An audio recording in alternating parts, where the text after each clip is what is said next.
পাইলে এই রং নাম্বারে টিপ দিয়া বেরিয়েতে ধরছে, তার আর হুশ নাই। তে আবার জিজ্ঞেস টেহা লাগুনি, তুই একটা টেহা হল হইছ হগিন্দের ভূত, তুই টেহা হল হইছ কোন বেরিয়ে ফোন ধরছে, তুই হেবিটির টেহা দুষ্কৃতি তুই, ঠিক কিনা ক? মার খবর নাই, বাহের খবর নাই, মোবাইলে কথা কও, টেহা বাড়াও, টেহা দিয়ে হেবিটি কথা কইতেছে, তে শুনতে আছে, কথার জিনা, কোনো আত্মীয়তার সম্পর্ক নাই, তোমার সাথে কোনো পরিচয় নাই, তোমার মাও হয় না, খালাও হয় না, তোমার বোন হয় না, তোমার বউ হয় না, তুমি একটা বেডির নাম্বার পাইয়া কথা কইতেছো, কিতা বেডিও গুণাগার হইতে আছে, তুমিও গুণাগার হইতে আছো, ঠিক কিনা? আমার যুবকেরা, তোরা আমি কলজা দিয়া মায়া করি রে, আমার কলজাটা যদি বার করে দেখাইতাম পারতাম, দেখল ফুরাটা কলজাত লাইনে লাইনে হুদা খালি যুবক যুবক যুবক যুবক লেহা, আর কিচ্ছু লেহা নাই। সুবহানাল্লাহ কইতেন না? কারণ বিশ্বাস করি আমার যুবক যদি বদলে যায়, আমার বাংলা বদলে যাবে, ঠিক কিনা? কারণ 15 বছর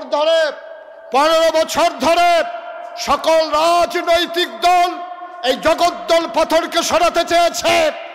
এই 15 বছর ধরে কোনো রাজনৈতিক দল যা পারে নাই, আমার কলিজার টুকরা আবু সাইদ, আমার কলিজার টুকরা মুগ্ধ তা করে দেখিয়েছে, ঠিক কিনা বলো?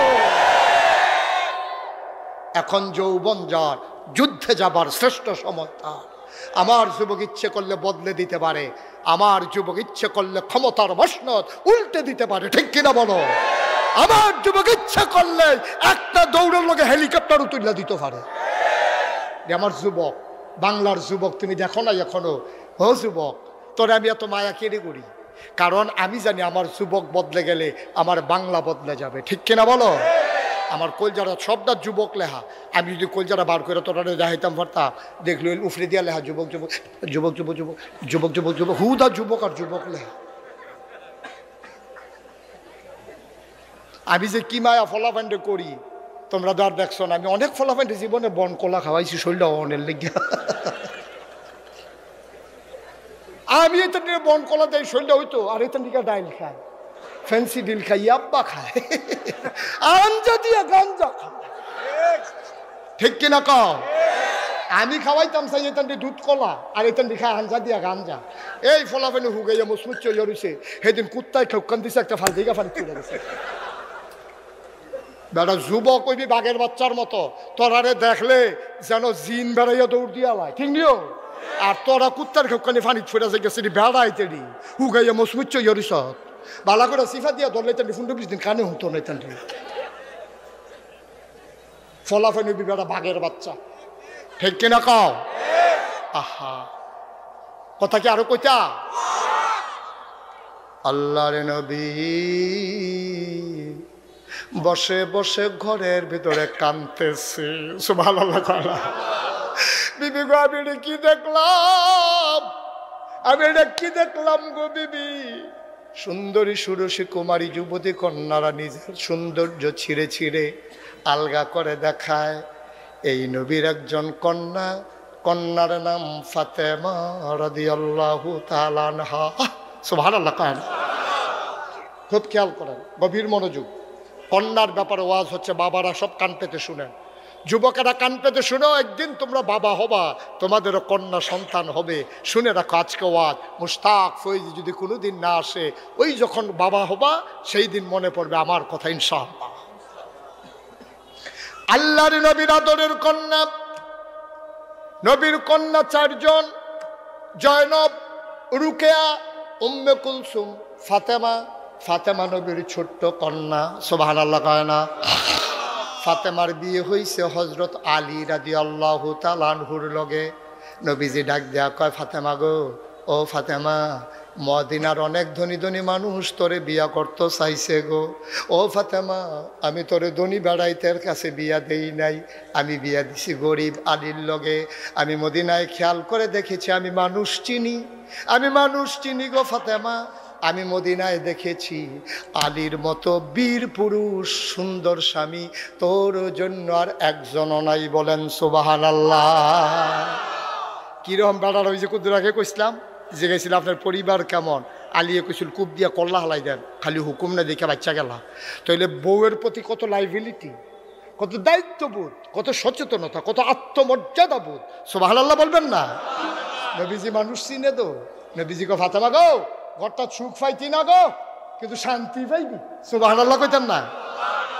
ফ্রিজের ভিতরে বড় বড় মাছ পাইতি না, মুরগা পাইতি না, দরকার নাই। ঘরটার ভিতরে সুখ পাইবি। সুখ কারে কয়? আলী রাখছেও ফাতেমারে হেমনে, এত সুখ ঘরটার ভিতরে, শুধু সুখ আর সুখ। 3 দিন ধরে চুলাত আগুন জ্বলে না, সুখের অভাব নাই। সুবহানাল্লাহ বলবেন না? ফাতেমার জ্বর উঠেছে। আলী আর এত বড় গুরুত্ব দেয় নাই, বুঝে নাই যে এত জ্বর। মাঝ রাতে ঘুমের ঘুরে ফাতেমা কাঁদতেছেন। আলীর ঘুম ভেঙে গেল। হাসান হুসাইন ঘুমায়। আলী লাফ দিয়া উঠা ফাতেমার মাথার ভিতরে গিয়ে হাত দিছে। হাত দেওয়ার সাথে সাথে আলী চমকে উঠেছে, থমকে দাঁড়িয়েছে, আশ্চর্যান্বিত হয়ে গেছে। গা আগুনের মতো পুড়ে যাচ্ছে। ডাক দেয়া কয়, ফাতেমা আমারে কেন ডাকলা না? এত জ্বর নিয়ে ঘুমিয়েছো, আমি কি মানুষ না?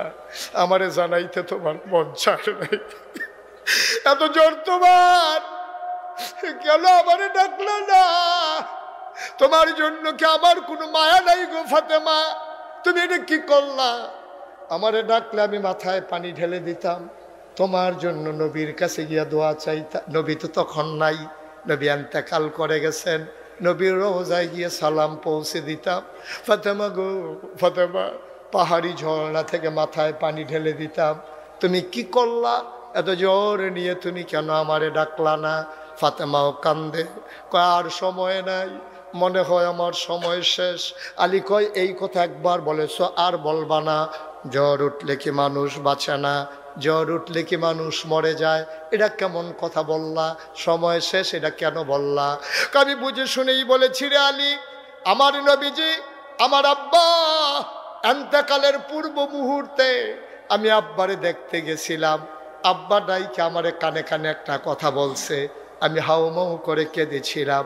কেউ বুঝে নাই কেন কেঁদেছি। আব্বা মনে বড় কষ্ট পাইলেন। তিনি আবার ডাক দিলেন, ফাতেমা দিকে আয়, কলজার টুকরা আমারে দিকে আয়, কাছে আয়। আমার কানে কানে আরেকটা কথা বললেন। এবার ফাতেমা মুচকি মুচকি হাসলেন। আয়েশা রাদিয়াল্লাহু তাআলা আনহা, ফাতেমার ছোট আম্মা, উনি কয়, কেন কানলো ফাতেমা, কেন হাসলো ফাতেমা? কিছুই আমরা বুঝলাম না। বাপ বেটির কি কথা হইল আমরা জানলাম না। আলী ডাক, ফাতেমা ডাক দেয়া কয়, আলী সেই দিন কি বলছিল আপনি জানেন নাকি? কয় না, কি বলছে? কয়, বলছে আমারে, আমার আব্বা বলেছে, ফাতেমা ও ফাতেমা কান্নাকাটি করিস না, চিৎকার চেঁচামেচি করে কোনো লাভ নাই। আমি আর বেশি দিন তোদের মাঝে থাকবো না গো ফাতেমা, আমার যাওয়ার সময় হয়ে গেছে, আমি আবার চলে যাওয়া লাগবে আল্লাহর ডাকে, চরম পরম প্রিয় বন্ধুর সান্নিধ্যে। দুনিয়ার মায়া ছেড়ে আমি চলে যাব আখেরাতে, আমারে বিদায় দিয়ে দে ফাতেমা। এই কথা শোনার পরে আমি কানলাম। আব্বা আমারে ডাক দেয়া কয়, ফাতেমা কেন কান্নাকাটি করস? আমি কি সারা জীবন থাকবো নাকি? তোর একটা খুশির খবর দেই গো ফাতেমা, তুই শুন শুন শুন। আমার পরিবারের ভেতরে, জান্নাতের ভেতরে সবার আগে যার সাথে আমার দেখা হবে সে হইল আমার আদরের ফাতেমা।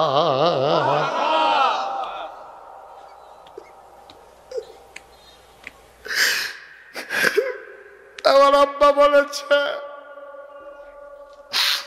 আমার আব্বা বলেছে সবার আগে নাকি আমার আব্বার লোকে দেখা হবে। ওয়ালি, আমার মনে হয় সেই সময় চলে আসছে। আব্বা নাই, মনে হয় আব্বার সাথে দেখার সময় হয়ে গেছে। আমার বোধহয় সময় শেষ, আমি বোধহয় আর বাঁচব না। আমার হাসান হুসাইনকে ডাকো। হাসানকে ডাকা হলো, হুসাইনকে ডাকা হলো। দুইজন দুই পাশ দিয়ে মায়ের বসে গেলেন।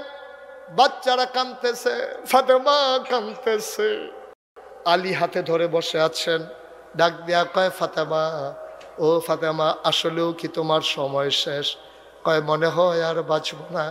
আলী, ও আলী, আব্বাজান বলেছেন কোনো স্বামী যখন তার স্ত্রীকে সার্টিফিকেট দেয় যে ভালো মহিলা, আল্লাহ নাকি তা গ্রহণ করে নেয়। আপনি আমাকে দয়া করে বলেন আমি কেমন মহিলা ছিলাম আপনার দৃষ্টিতে? আলী ডাক দেয়া কয়, ফাতেমা গো, ও ফাতেমা, আমি তো কল্পনাও করি নাই তোমার আব্বা আমার হাতে তোমারে উঠাই দেবে। আমি গরিব মানুষ, আমি তোমাদের ঘরের বারান্দায় ঘুমাই, তোমাদের ঘরে রান্না হলে খাই নাই, খানা নাই। আমার হাতে তোমারে তুলে দেবে আমি বুঝি নাই। কত ধনী ধনী মানুষ তোমার আব্বার কাছে প্রস্তাব দিয়েছে বিয়ের জন্য। আমার ঘর নাই, বাড়ি নাই, আমার খাবার নাই, চুলা নাই, চাক্কি নাই। তোমার একটা নাকের ফুল, একটা কানের দুল, গলার একটা মালা, হাতের দুইটা বালা, কোনোদিন বেনারসি কাথান কিনে দিতে পারি নাই। 3 বেলা মজার খাবার দিতে পারি নাই। 1 বেলা রান্না হলে 3 দিন খাবারের খবর নাই। ও ফাতেমা, ফাতেমা, তোমার বিরুদ্ধে আমার কোনো অভিযোগ নাই। তোমার আব্বা যে দয়া করে তোমার আমার হাতে উঠাই দিছে, এই শুকরিয়া আদায়ের ভাষা আমার জানা নাই। তোমার মতো ভালো মহিলা যে আমার কপালে জুটছে এটাই তো বড় কথা। তোমার বিরুদ্ধে আমার কোনো অভিযোগ নাই। আলী মনে করছে কায়দা মতো কথাটা আদায় করে ফেলি।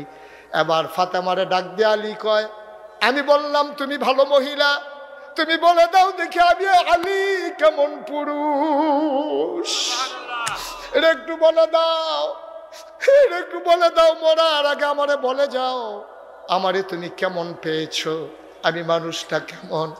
ফাতেমা চোখের পানি ছেড়ে দিয়ে কয়, আপনার মতো ভালো স্বামী পাওয়া বড় ভাগ্যের বিষয়, আমার কোনো অভিযোগ নাই। আজকে বাংলাদেশে আমরা অনেক সবাই স্বামী, মহিলারা ঘরে আছে, আপনার স্ত্রী আপনার ব্যাপারে এই রায় দেয় কিনা চিন্তার বিষয়। আপনি আপনার স্ত্রীর ব্যাপারে রায় দিতে পারবেন কিনা চিন্তার বিষয়। যদি আপনি রায় দিতে পারেন, আপনার স্ত্রী জগতের সেরা স্ত্রী, আপনার স্ত্রী ভাগ্যবান, আর আপনার স্ত্রী যদি কয় আমার স্বামী জগতের সেরা স্বামী, তাইলে আপনি ভাগ্যবান। আবার ফাতেমা কান্দে, আলীও কান্দে, হাসান হুসাইন কান্দে। ফাতেমা কয় আমার একটা অনুরোধ আছে। কয় ফাতেমা বলো কি অনুরোধ? আমি তো বোধহয় মরে যাব, যদি রাতের বেলায় মরে যাই, আপনার কাছে মিনতি আমার, আপনার কাছে মিনতি আমার, আপনি অন্ধকার থাকতে থাকতে 2-4 জন বন্ধু বান্ধব ডাকাইয়া রাতের অন্ধকারে আমারে কবর দিয়ে ফেইলেন। আলী কয় এটা তুমি কি বললা? তুমি নবীর কন্যা, তোমার মৃত্যুর খবরে হাজার হাজার মানুষ আসবে, তুমি এটা কি বললা? কেন তোমারে আমি অন্ধকার রাতে কবর দেব?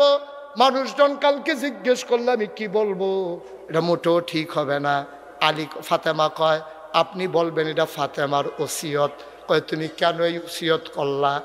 আলী আবার ফাতেমা কান্দার কয় স্বামী গো খেয়াল করেন, পর্দার আড়ালের মায়েরা শুনেন,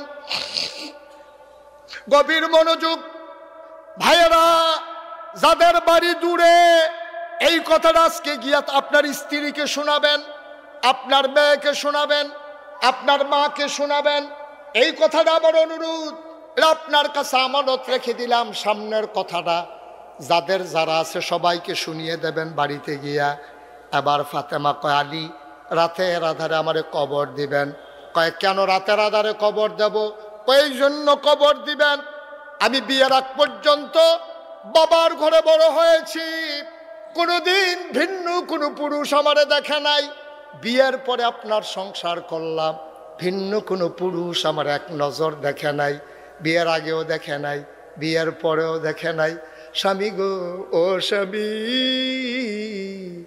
মৃত্যুর পরে লাশ হয়ে যাব, কাফনের কাপড়ের ভিতরে ঢুকে যাব, দিনের আলোতে লাশের খাটিয়ায় কাফন পরাইয়া যদি আপনি শোয়াই রাখেন আমারে, হাজার হাজার মানুষ কাফনের বাইরে দিয়ে দেখে আন্দাজ করবে ফাতেমা লম্বা ছিল না খাটো ছিল, চিকন ছিল না মোটা ছিল। যেই ফাতেমা জীবনে কোনো পুরুষের সামনে যাই নাই, মৃত্যুর পরেও কোনো পুরুষের সামনে পড়তে চাই না।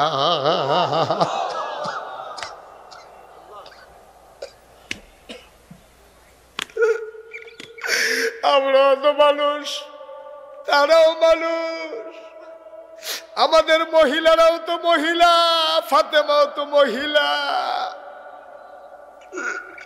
বাইচা থাকতে কোনো পুরুষের সামনে যাই নাই, লাশ হওয়ার পরও কারো সামনে যেতে চাই না। ও গৌরীপুরের মানুষ, 33 বছর মোশতাক ফয়েজি ওয়াজ করে, মোশতাক ফয়েজি বাংলার মানুষের ভালোবাসা পেয়েছে, এমন করে কেউ পায় নাই। আমি প্রাউড ফিল করি, আমি গর্ববোধ করি। এত ভালোবাসা মানুষ মানুষকে ভালোবাসতে পারে আমার জানা ছিল না রে ভাই। 33 বছর মাহফিল করে, মাহফিল সম্পর্কে একটা অভিজ্ঞতা হয়ে গেছে। আজকে তোমাদের মাহফিলে কদম দিয়া এই মন সাক্ষী দিয়েছে, তোমাদের মাহফিল আমার আল্লাহ কবুল করে নিয়েছে।